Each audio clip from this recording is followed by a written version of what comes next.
What is up, Pod Nation? Welcome to Podiously of the Gathering, just like Magic the Gathering, or... These guys wanted me to throw a joke out there, so I thought I'd throw that out there since we're all nerds. So welcome to the Podiously podcast / Podiously of the Gathering. Hope you brought your cards to the table. It's episode... We're keeping all this. Let it roll. Oh, this is amazing. I love this. Episode 80 as I adjust my spectacles. How you guys doing tonight? I'm good, man. After that, I'm doing amazing. I got the punchline in. Sweet. That was the whole goal of the episode, or at least the beginning.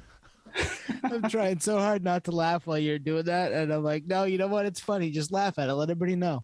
It's either going to be that or the Patio Slave Gambit. A bunch of lined up, but yeah, Patio Slave the Gathering. Save them for another time. This will happen again, guys. I'll burst out laughing right at the intro because Nate's got a great line for us. Yep. Here to nerd out with you guys. And as always, here to talk about music as we do. So super stoked to hang out with you guys as always. It's the best day of the week, mainly for us. And a selfish reason, it's definitely very selfish to say that it's the best day of the week to hang out with you guys. But what have you guys been up to lately? Well, there's nothing selfish about it. If it is the best, it's the best. And here we are. I'm doing good. We've been promoting the Damien episode from last week, which has been a lot of fun. Some great responses, great feedback from that episode. So Damien, if you're decide to still stick around and listen to us, then we appreciate it. We had a blast. And like we said last week, answers to questions that I've been so curious about over the last 20 years, and to hear it from the source is it's kind of why we do this. I mean, it's, we're not picking random guests. These are guests that we want to talk to, and that was so much fun. Totally. And there is a part 2 of that conversation that will be dropping in the before the year is out. I'm not sure when yet. We've got some stuff lined up that we want to get done first, but there was a really good second half of that conversation that kind of it was nerdery. It was what we do. The three of us, we just had Damien there too to talk about music and stuff he was digging and stuff we were digging, and similar to what we did with Phil from Taproot a couple weeks back. So if you dug that one, you dug the conversation that we had with Damien, it's there's another part. It'll be out there again in the ether soon enough. I love that it's not on me anymore. It's like the guests are actually making this a 2-part episode, dragging it on. So thank you guys, both Damien and Phil. Yeah. Chatting with Damien made me wish I had a chance to see them. I've never seen them. I know they're supposed to play Furnace Fest. They had to back out from that, but it gave me the itch to hear some live music. Nate, you saw some live music last night, right? I did. I got to see Dallas Green, also known as City in Color, played down here in San Diego. And, we've only been to a few shows since things are kind of lifting up a little bit to be able to even go to shows. So picking and choosing ones that I actually want to go to, but ones that are fitting to my schedule and so forth. So yeah, he came through last night and it was absolutely amazing as usual.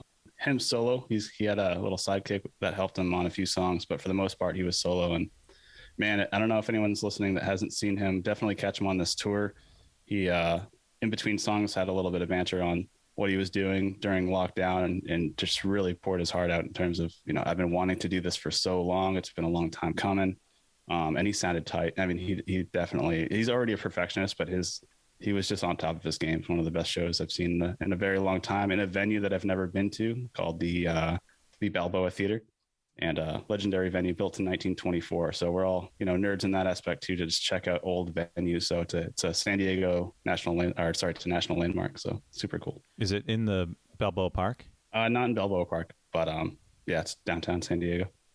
And keep an eye on our socials the next couple of days, or actually probably dropped by now. Go back and check our socials. Nate probably has put together a little video of some of the show the other night. So listening to you talk, Nate, about your calendar and putting shows in.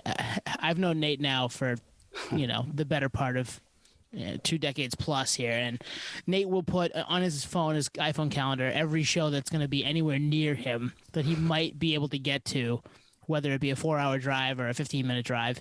And when you're going to try to schedule the podcast around that, it becomes interesting and fun. And it's like, I might go see this, though. Yeah, okay, so can we record that night? And it's like, yeah, no, I guess I won't go to that one. But I might still. Like, all right, we'll record early so you can do both. So nerdery never sleeps, ladies and gentlemen. That's really the punchline there. Yeah, like what are the odds of you actually going to that show? Because if it's less than 50%, then we're recording. Right, exactly. Yeah, it's always less than 50%, to be honest. I mean, we're all getting pretty old, so shows are not priority like they were in my 20s, but they are, like you said, Tone, they're always in my calendar. It's nice to just look at and be like, ah, nice, they're coming through. Sweet. Will I check it out? Probably not, but it'd be nice to check out. But every once in a while, I'll make some things happen. And even this show, my wife didn't know, and I surprised her. I'm like, hey, surprise date night. She was like, oh, okay. So you said he played for what, 2.5 hours? yeah, 2.5 hours, super long show. There was an opener too, an intermission, classic intermission style too. It's like an old theater, so they have the whole like sound in the hallways and stuff like that. But yeah, he just kept going. It ended at like he went on at 9 p.m. first of all, which is pretty late start, and then stopped at 11:30. So Wow. Sweet. Heard everything I wanted to hear for the most part. Well, he's coming through Portland, Maine in about a month. Now, when this drops, like 3 weeks from now, and I have tickets, so I'm excited to finally see City and Color. I've never seen them. And Nice. they, whoever you want to look at it, they at this point, although he's solo now, it sounds like live, probably have 6 albums by now, which is nuts. You know, Yep. They've been around long enough where they have a massive catalog to pull from. So yeah, you probably got a little bit of everything. Do they play stuff off Bring Me Your Love and Yep. Yeah, I kind of spread out through all the albums. I don't have like the whole graph in front of me for like setlistfm.com type thing, but yeah, good spread of songs. And I recorded a ton of them. I hate to be that guy recording the songs, but for me, it's like at this point, it's like a little memento. You know, you don't get the ticket stub anymore. You can get merch, which I did want to pick up some merch last night, although I didn't. And so I take videos now. Sometimes I'll just take a full song just so I have it in my kind of archives forever. So I did that a few times. Not to be that guy. You can get ticket stubs. They just charge you now, which is so backwards. I mean, growing up the way we grew up, where you'd get the stub and it was just yours. It was baked into the cost or whatever.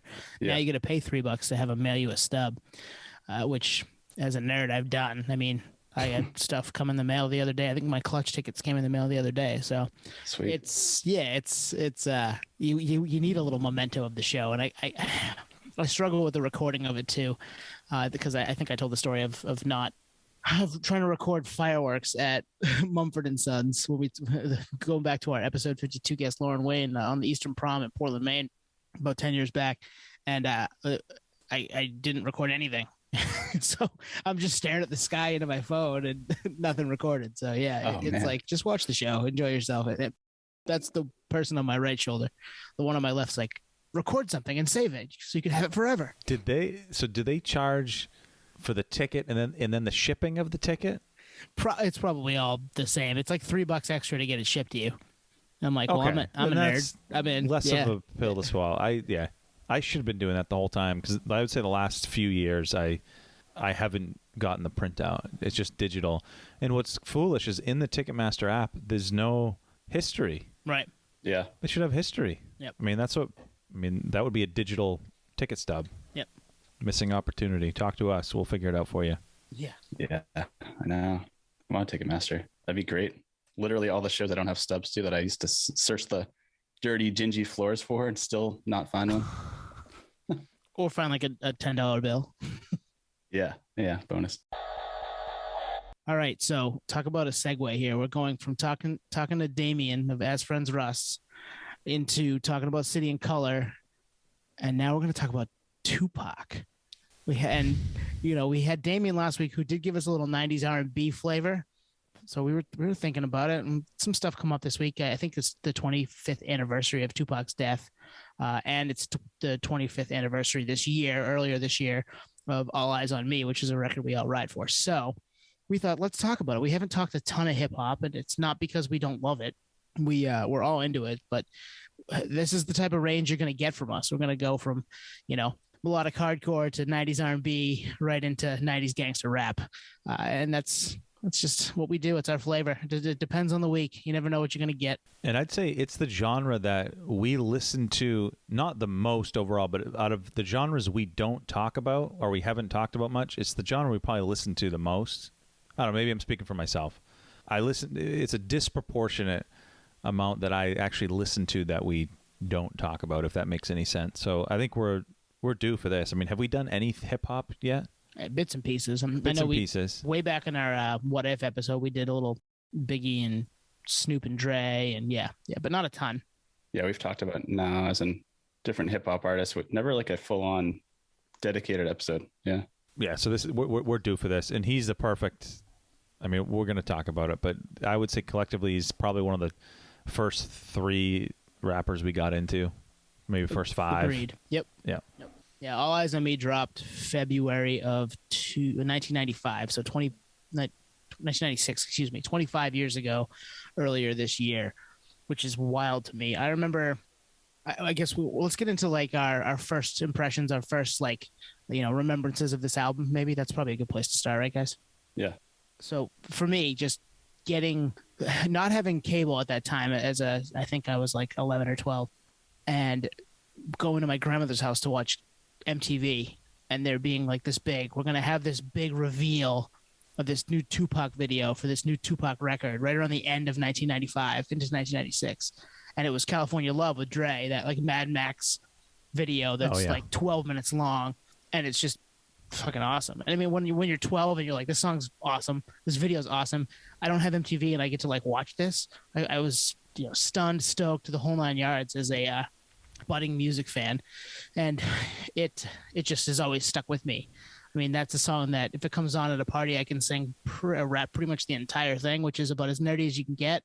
On my end, and I don't do it quite as well as Dre and Pac do, but damn, man, like it's an all-time song, and it was an all-time video, and it was what a way to kick off probably his most, I mean, easily one of the most iconic rap albums of all time, and his best known, most well-known record, and a double album to boot. It's interesting you say the non-cable thing, because I didn't have cable either, so I didn't have a way to find this stuff. And furthermore, I didn't have, this is what, 6th grade for us? Like, we're young, so we don't really have a whole lot of money. So for me, I think if I can recall, the first time I listened to this album was, I think before we jumped on, we were talking about rec camp. It was like ski rec camp. So someone had this album, so I listened to it in like a Discman on the bus over up to Shawnee Peak, I think it was. And just being kind of like, thrown off a little bit, because I mean, it's full on gangster rap, right? So it's like you think that it's just all show, but you see it in the news too, and you're like, oh shit, this is legitimate. And as a kid, you're like, really don't know, you can't really tell the difference between art and reality.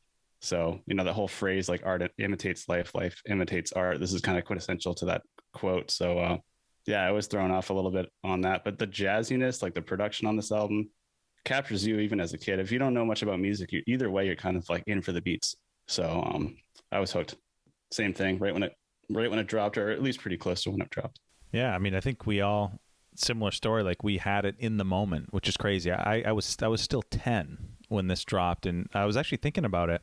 Me Against the World came out like less than a year before this, and I'm trying to think if I had known like Dear Mama, or if California Love was my first exposure. I almost think my first exposure was him in Poetic Justice with Janet when he was acting. Yep. But I'm trying to think if I had this or if my older sister had it. But either way, it was in the household, which for 10-year-old to be listening to this is, in hindsight, it's kind of crazy. Although kids these days with Cardi B, I mean, there's probably kids in single digits listening to Cardi B, stuff like that. So it's probably not That's scary. as crazy in, with today's context. But back then, looking back, yeah, I probably shouldn't have been listening to it. I mean, I think it turned out okay. But this was his last album before he died, last studio album, we should say, or last while he was still living. And you said it was 25th anniversary of his death, what, just this week? I think this week, yeah. Wow. Yep. Yeah, actually, kind of retroing back on that, I remember watching MTV. You can fact check this. I feel like it was like a Sunday night, a Sunday where he was killed, but I remember it being on MTV News. Kurt Loder, MTV News brief, breaking, and it was just like, damn, you just didn't expect that. Yep, September 13th, 1996, he was shot in Las Vegas. And we're not going to get too deep into the East-West feud or any of that stuff. We're really just going to kind of talk about some of the music that we love, but obviously you can't. Or the conspiracies. Yeah, you can't you can't talk about Tupac and not mention all that. So you're not going to get the Source Awards here or any of that stuff, but there's plenty of documentaries and stories and videos dedicated to, the East-West feud, the Death Row versus Bad Boy and all that fun stuff. So if you want to go find that, you can. It's out there. But yeah, he died 25 years ago this week, roughly. So when this drops, it'll be about a week ago. And yeah, I remember hearing that on MTV too and just being like, whoa. And he had such a huge year because All Eyez on Me dropped, 9 months, 8 months earlier, 7 months earlier. And he was just kind of poised to take over music, and he had kind of taken it over. Like, it was him and Dre and Death Row, and that was just kind of where the world was at as far as music went. You liked them, or you like Jay-Z was kind of starting to make a name, or Biggie and Diddy, and that was it. Those are the names, and I liked it all, but started with Tupac and Dre for sure. It's crazy to think too that it was public. We found out through MTV News that he passed away, but we were so young to even have to even understand the concept of death in the first place, and gangster rap kind of coinciding, it's legitimate. It was like, holy shit, he actually got killed. It was a drive-by, right? Drive-by shooting. Yep. So, it was just so reminiscent of the scene in that day.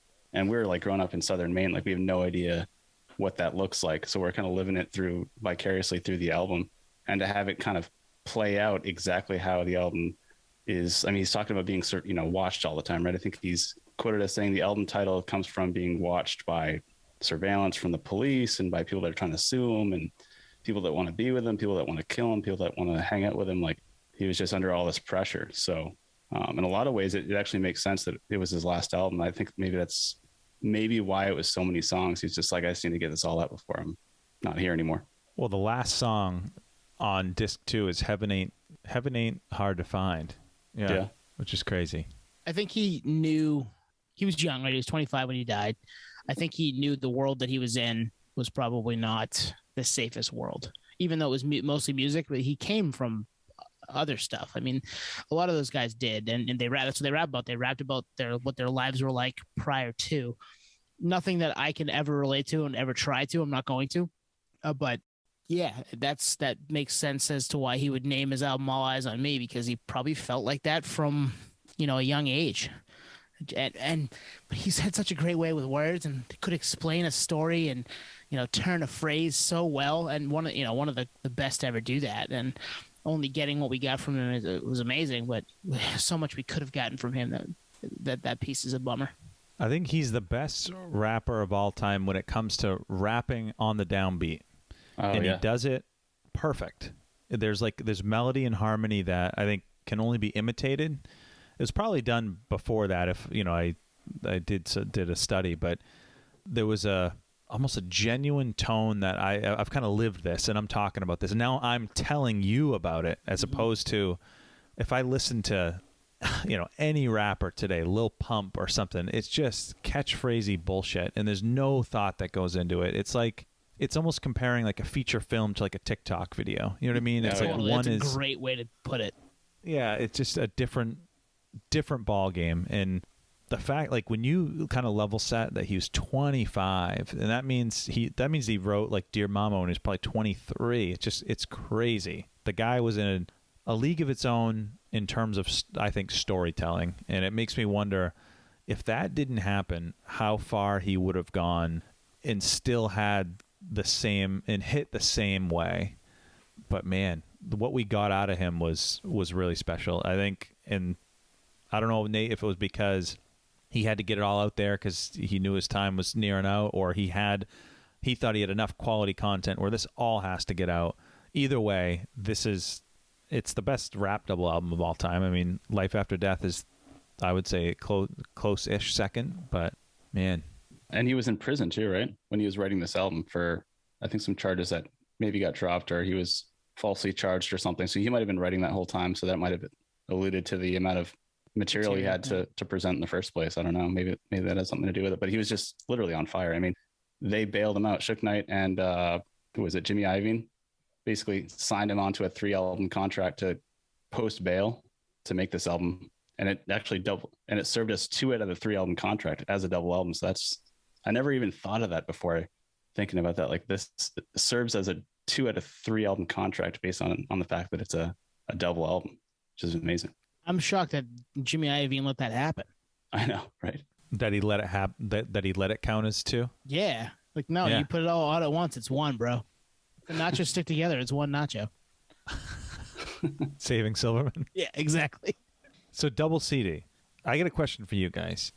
When he sells one copy of All Eyez on Me, it's one unit, right? It's not doesn't count as 2 units, does it? Right. Yeah, I think so. Yeah. I mean, yeah.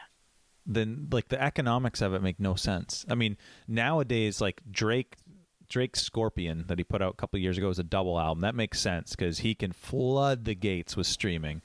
Back then, was there a premium? Like we paid for it was like $20, right? Yeah, it was 20. It had to be right around 20 or 21, $22.99, something like that. That's crazy. Yeah. Wow. Yeah. And my mom bought it for me. And again, I'm a 11, 12-year-old. My mom bought me 2Pac's All Eyez on Me. I don't know how I talked her into it, but Jeez. she did it. I was the older siblings. I know you both had older siblings. So it was kicking around. It may have been your sisters or your brothers. That was me. I was the guy who was like, yeah, ma, I need Offspring Smash, Green Day Dookie, and 2Pac's All Eyez on Me stat. Like, let's make this happen. Was it at Record Town at the mall? But yeah, it must have been. Or Leechmere. Yeah. We've talked about that before, I think. Yeah. That's hilarious, especially because you were talking about Twan earlier, like, you know, just the lyrical content and whatnot. This is also the same era that the parental advisory sticker was getting dropped on albums, like early 90s or mid 90s, It was right? on this one. Yeah, it was on this album. 100%. So, Yeah, because that started with, 2 Live Crew, probably 3 or 4 years prior. yeah. So, yeah, I mean, from the label's perspective, double album doesn't make any sense. The fact that it counts for 2 out of the 3 albums of the deal still is not in the favor of the label. I don't know. I'd love to know that story because, like, up to that point, different genre, but Smashing Pumpkins' Melancholy, Infinite Sadness was double. Life After Death was after this was double. But I don't know of many double albums in, you know, quote unquote popular music. Right. Especially one as successful as this one was. Totally, and it was. You bring up Life After Death. I wonder if Biggie thought he had to do it because Pac did it, you know, because they were obviously in that feud and East versus West stuff. And I wonder if that's why he dropped a double album and was like, you know what, he's going to put out one, I'm going to put out one too, and it's going to be just as good. And it is really good. I mean, I think All Eyez on Me is better, but Life After Death is awesome. I mean, there's so many good songs on that record too. That's a good point. It's also the second album by 2Pac to go to #1 on the Billboard charts. So they obviously knew that he was already top of mind. But still, I mean, like we're talking about, double album regardless. It could have been a single 12-track album and still hit #1 on the Billboard. So 566,000 copies in the first fucking week. I know insanity. that's a different world, right? Because In that's the only way you could get it. Yeah, the only way you could get it was go to the record store and buy it. Jeez. It makes me think that they probably need to rethink the metrics nowadays. Like, I know Drake's album that just dropped, you know, everyone it broke the streaming records. And if that album can't come close, you know, I don't know what the sales equivalent is. I know it did go gold, so maybe it was close to that. Question for you guys. Do you remember anything unique about the jewel case for this album? I remember beating it up. Oh, man. Did it open the opposite way for the second part? That's what it was. Exactly. Okay. It wasn't the thick one like Life After Death was the thick double, and it like filled up your CD rack. You know what I mean? This was that like fancy. It was almost as slim as a normal case. Yeah, It was like a CD gatefold, basically, right? Right. pretty much. Yeah. That one's for the nerds. Yeah. Yeah. No, I remember that.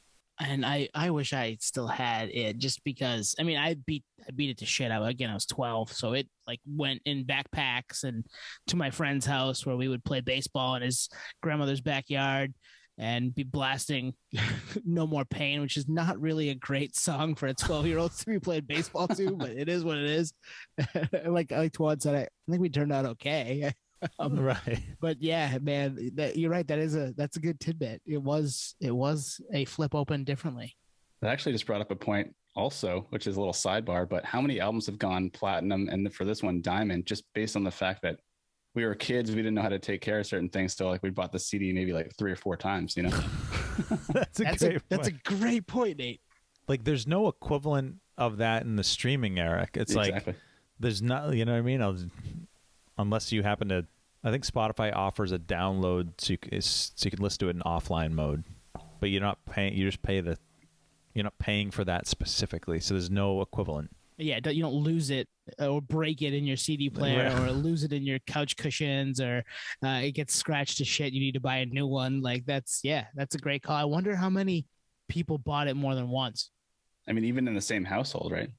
Mm-hmm. Brother, sister, and myself all have the same album. That's 3 for one address. That's nuts. But anyways, tangent. I wonder if were they all signed at the register too? Yeah, exactly. Different time. At the CD Authority in Mill Creek. Oh my God, that place, that fucking It was place. probably $30 there. Yeah. Oh, that place is so I bet it expensive. was. I bet it was. Yeah. There's a reason that place never stayed open. So we grew up on this album. We've all listened to it hundreds of times over the, or maybe not that many, but a shitload of times over the years. We all listened to it again, kind of in prep for this episode. So anything that you picked up now that you didn't catch in the moment? A couple things about the first 1, 2, 3, 4, 5, 6 tracks on side 1. That is an all-time 6 tracks. Oh yeah, It is just banger. And not that I don't like No More Pain, but No More Pain's a little downer comparatively. But yeah, those 6 tracks in a row are so good. And there's so many like different things, like Nate Dogg's on a couple, Snoop Dogg's on a couple, Casey and JoJo, Daz. Like there's just people all over it, and it's just so good. But just that first line, I won't deny it, I'm a straight rider. Like, oh, all right, you're in for it right here with that piano. Yeah. You're in for it, man. This is gonna be a fucking banger of an album. Classic death row sound too, across the whole album.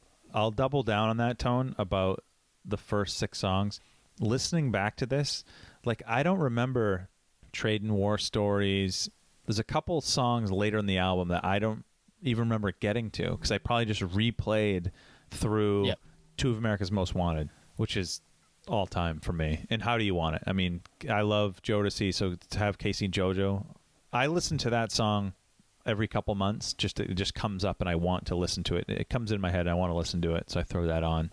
But for me, Dre's Footprint. I mean, if you listen to Can't See Me, first track on disc 2, that has Dre. It sounds like a beat that would have been on Doggy Style. Mm-hmm. Oh yeah, Snoop's Doggy Style. Listen back to that with that ear, you'll hear it. And George Clinton, right? Yeah, that's right. He produces a few tracks, not a lot. There's a few on there. A bunch. Yeah, the first track Dre. for sure. Yeah, so I guess you're both highlighting the fact that the album flow or the album track listing order is definitely on point, right? It's supposed to somewhat flow into each other, but I mean, either way, like those first 6 songs are just straight up. I mean, they're just straight up bangers. I noticed something funny, which is not even that important, but just very reminiscent of the time. Is all like the weird spellings with the Z's and stuff is very 90s-esque, right? Oh yeah, there's a lot of that. You wouldn't do that now, and even like the first song. Ending with Rida, I was like, oh, is that a main reference? No, definitely not. But I just going through the whole album today, even like the credits, like 94 people for the credits on the personnel making this album. That's a shitload of royalties to be paying out, and that's obviously including 2Pac. But so I guess 93 technically. It's still wild though. That's a lot of people. That's a ton of people. I mean, that's like what we talk about now with like a Beyonce album. So yeah, precursor to that era. So, I gotta thinking about the first 6 tracks here. Just want to throw this out there. All About You, right? Yeah. That's a song that was a single. There's a video for it. Is Post Malone's Same Bitches not just a knockoff of All About You? Right down to having a couple of features, and it's the same. And I think he would tell you it's an homage to 2Pac's All About You because it's very, very similar in theme. I'm not going to get too deep into lyrics here, but it's very similar in theme, right? I would agree. I wouldn't have thought of that, but I think, you're right. Post would be very forthcoming, I think, with his wearing his influences on his sleeve and not being ashamed of it or feeling bad about it.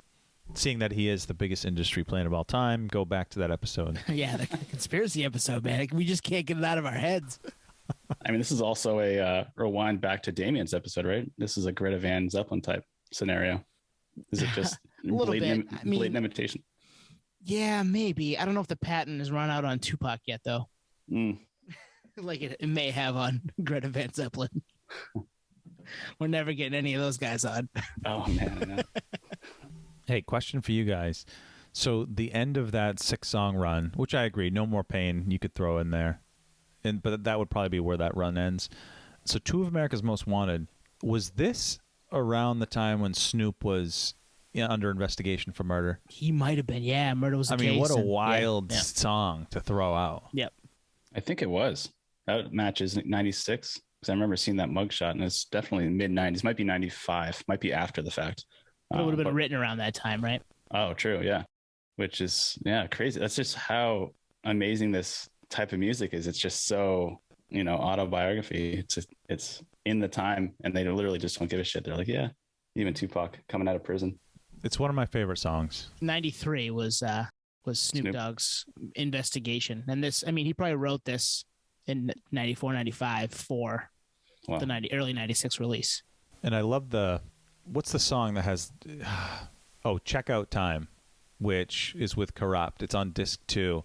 I'm not sure who the female is, if it's Michelle A or someone, but it has a just classic 90s female harmony in the chorus, which, like, if you listen to Dog Pound, other groups adjacent to, other death row groups, very common. That was a staple of death row, having that same, a lot of the same beats. So it's probably Daz Dillinger and Dre and those guys. Man, I actually can't think of a label that you can pin a certain beat style. Like, if I hear a death row beat, I know it's a death row beat. Totally. Yeah. And, like, you can say that with No Limit in their CD covers, Yeah. Or Juvenile. Oh, Cash Money? Yeah, or Cash Money Records. Oh, totally. Yeah. With the flames. I feel like it was all 400 degrees. Yeah. Bling, bling, right? And the beats. I think they recycle a lot of their beats in, like, all their roster for the most part. Yeah, I can see that. Yeah. But you're right. Death Row had a distinct sound. And, I mean, it is obviously on full display on this 27-track, 2 hours and 12 minutes, I think is, 2 hours and 12 minutes. The second half of the first side, though, there are some really good songs in here. And you're right. Sometimes it's hard to get to them because you're just so blown away by the first half. Like, all right, I want to start those over. Only God Can Judge Me Now, or Only God Can Judge Me with Rappin' Fote is an awesome song. Great song. Great beat. Obviously, Tupac is in his bag on this one. So is Rappin' Fote, which I think he had one other song. It was another one of those, like, Chop Up the Soul, I'll Be Around was the name of it. And that was, like, his one big hit. I got a question for you guys, similar to what you were saying, Twan. Any fillers on this first half? Any skips? I think so. Actually, it's a great question because we say this all the time. It's all about context. So when listening to this album back in the day, it was on a Discman. Yeah. So you have to skip to the next track. It's not like I'm scrolling on my phone. I'm pushing where I want to go. You have to skip tracks. And I remember I would always skip Trading War Stories to go to California Love to get there. I'm trying to think. Life Goes On, I probably skipped. Hearts of Men probably skipped. Yeah, because I would have skipped, Hearts of Men, Life Goes On, and then I'd probably listen to Only God Can Judge Me, skip Trade More Stories into California Love.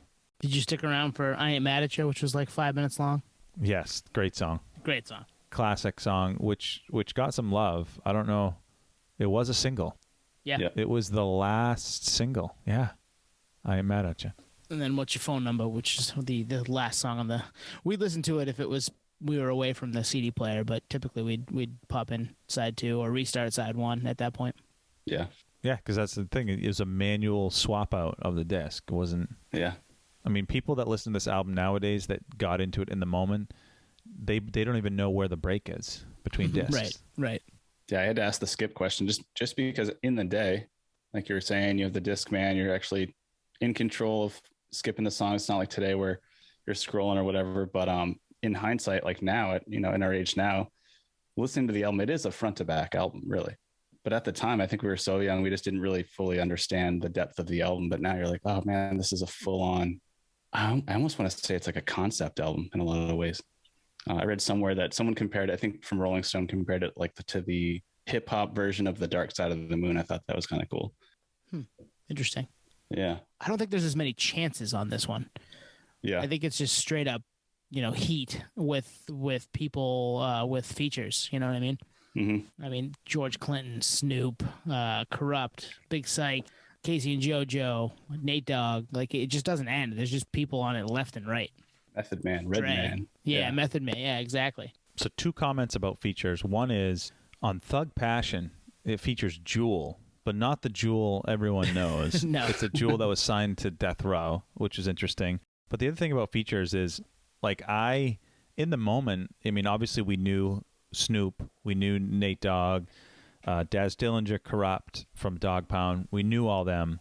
But some of the others you didn't know. And unless you had the booklet with you, you would have no idea. Like, I don't know who Dramacidal is and SIBO. Like, that's the first time I've ever seen these names.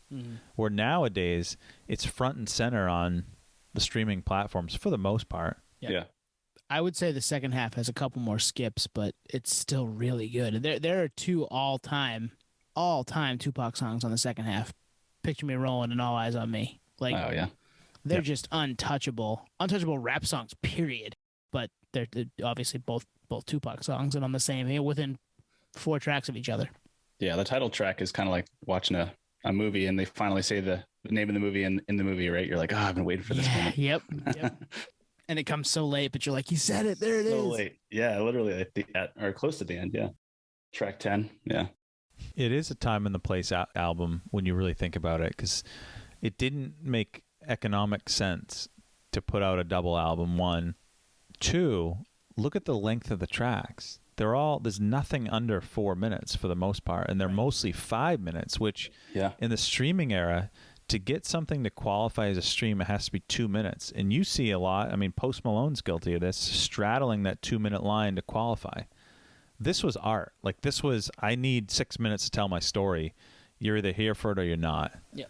And that's, I don't think we'll get that again. I mean, I think you saw it with Jay-Z's 444. Like, that's a concept album. There's no singles, etc. Different era, but you can see the lineage, I guess. Mm-hmm. It's not going to happen from a pop act ever again. And I mean, he's a rap act, but he's a pop act at the time too, right?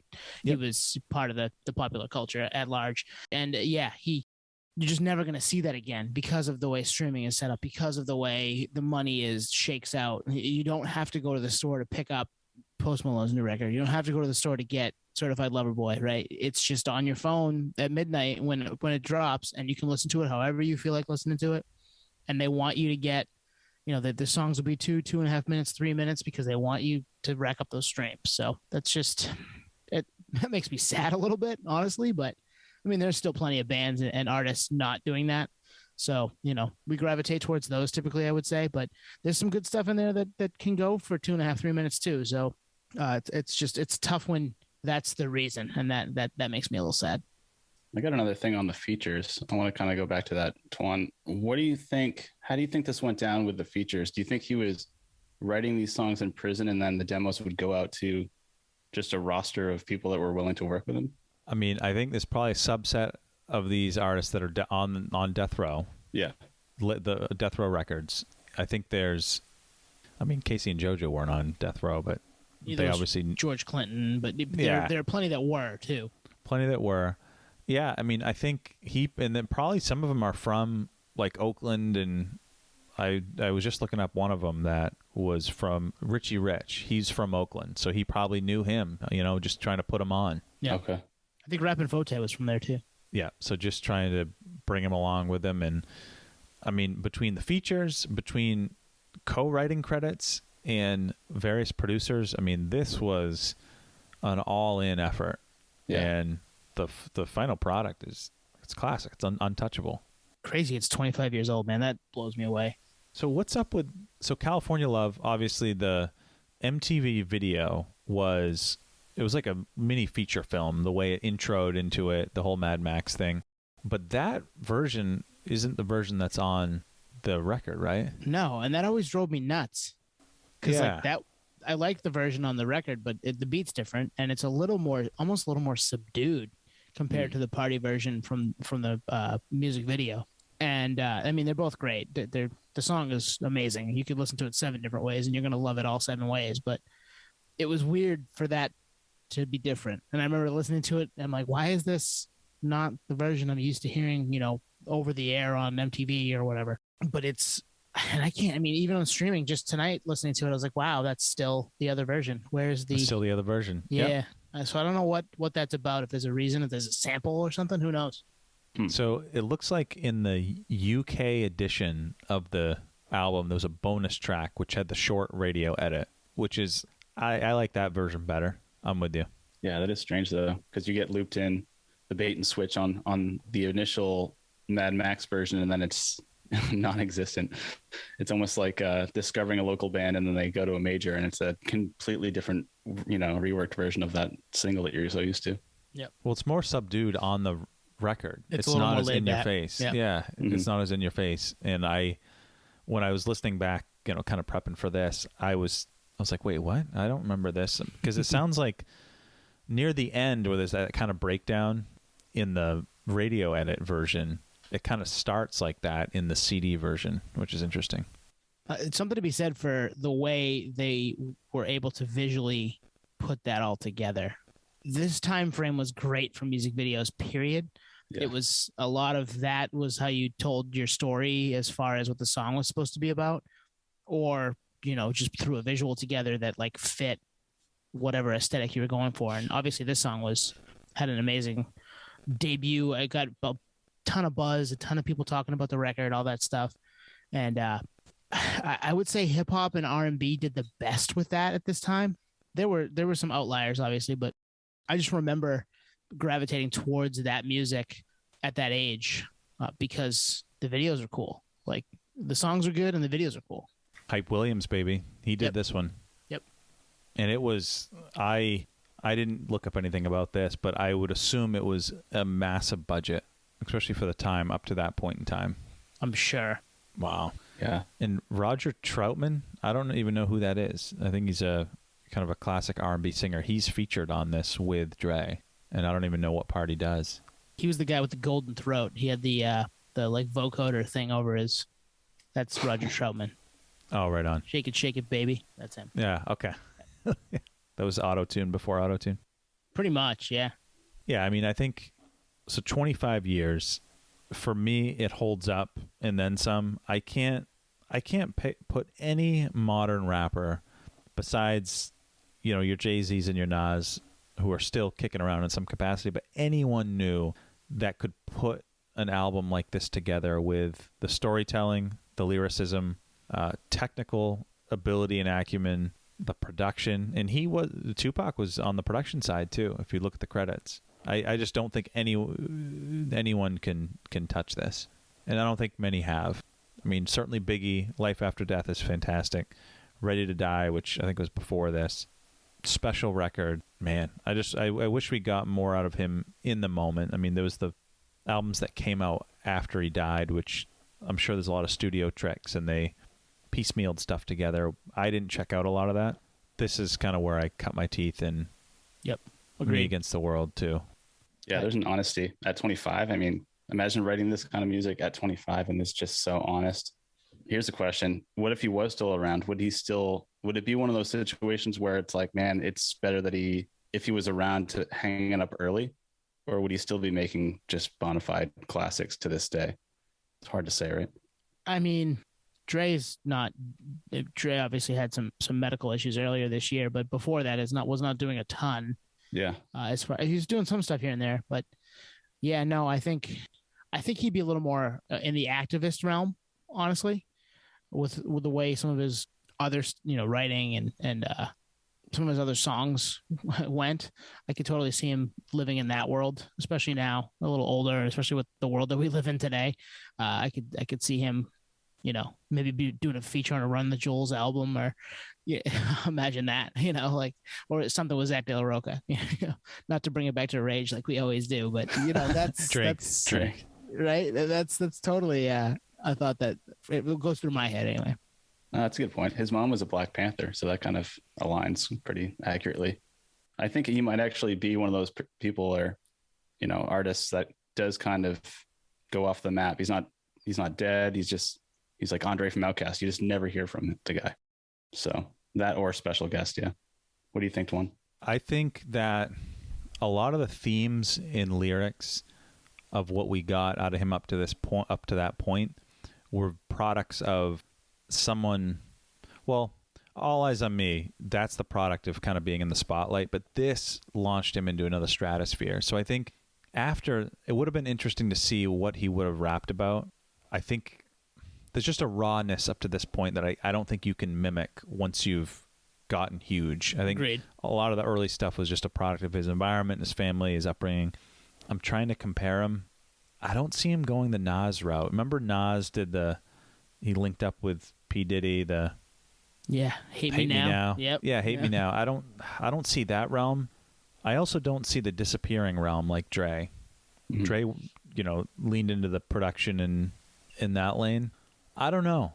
And then there's the Eminem, who I think has stuck around. That some of his stuff hits now, some of it doesn't. A lot of people think he's washed.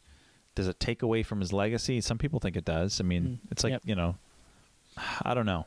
In a crazy way, music-wise, it may have worked out in the best possible way. Yeah. Yeah.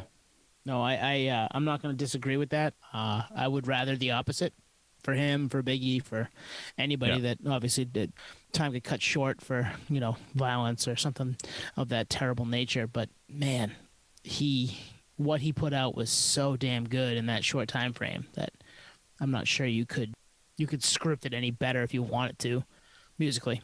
Yeah. I was just thinking that his style has not been mimicked a lot, and I think that is a reason why. I think it takes skill, and it takes like technical ability that's very difficult, and his is so unique that people would get pegged as a Pac ripoff. Yeah. Yeah, I think that's a good assessment, because he was basically in survival mode. So it's just like writing from the heart. I think we've talked about that throughout this episode. Is he's like in jail writing this album, coming out literally knowing, I'm assuming under some kind of super paranoia that he's going to live a short life regardless. So nah, he was out on bail, fresh out of jail, California dreaming, bro. Yeah. As soon as a step on the scene, I'm hearing. Yep.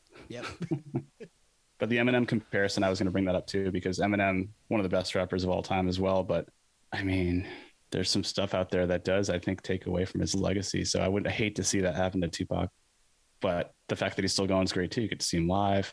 He's not just someone that is amazing that you just don't hear about and is locked in his mansion. So yeah, quintessential Tupac, 90s. This is like the definition of 90s OG, right? Yeah. Yep. It certainly is, in our realm anyway, in the Patio Slave realm for sure. What a way, I mean, I guess just to kind of bring it full circle, like what a way to come up for us. I mean, he could have been in any era. We got him right on the cusp, right on the fringe of us coming into music. I'd much rather have grown up on Tupac than Jack Harlow. You know what I mean? Sorry, Jack, but yeah, I agree with you. A little more substance to exactly the world that I think we grew up in, and to something compared to some of the stuff that we see nowadays. And not to diss anybody in particular right this second. That was just you throwing out a first name I thought of. Yeah, Modern. and he can rhyme. I mean, it is what it is, but it's a different world. Like they're not. It's substance. It's you nailed it. Completely different world. Yeah, exactly. Yeah, he's not coming on the pod. Don't worry. Oh, I'm not worried about it. Or maybe sadly, neither is like Dre or Pac or Eminem. So yeah. So yeah, that's a good spot to stop. We totally ride for this record and Tupac's catalog on the whole. It's something that we still revisit here and there, and this is a fun little exercise to revisit something that we haven't in years, and we talk a little hip hop. We haven't done that enough, I don't think. We all grew up with it. We all love a lot of it, and we want to give you a little of that flavor now too. So yeah, well said. And I think it's a cool highlight that we were lucky to come up with the music goats, the rap Beethovens of the world. Like that was our era. So to be able to talk about it then and now in retrospect and just nerd out on it is really special. So that was cool. I can't wait to do it again. But Tupac, I guess we could say he's the GOAT, right? Greatest of all time. I would say probably, yeah. Yeah. Yeah, I struggle with it because it's like, who's my favorite? Who's objectively the best? Yeah, yeah. You know what I mean? It's one of those things. Some days it's Pac, some days it's Biggie, some days it's Jay, some days it's Eminem. No, I hear you. Yeah, I've always said Nas is my favorite, and that's just I spent so much time with It Was Written growing up, and Illmatic shortly after that I got into him in reverse. But this one is I think after listening today to this again, I'm like, damn, he could be the GOAT. There's just flows and harmony and melody that Biggie could do, but I don't think many other people could do it, and it's just special. And if you've never listened to this album, go back and listen to it. You'll need a couple hours. If you remember having this growing up, still listen to it. It still holds up. Listen to it with 2021 ears, and you'll be as impressed. Yeah, I agree. It holds up. It has some, retro sounds from the 90s, but they hold up because it's quintessential, and it's I don't know, it's a time, it's a snapshot of that time, which is cool. Totally agree. Yep. All right, that's a good spot to wrap. We will see Podheads. I'll see all you guys next week. Nate, you said you excited to do this again. We'll do it again next week, man. Yeah, let's do it again next week. I'll be here. See ya. Peace out. Later, Podheads. Cheers.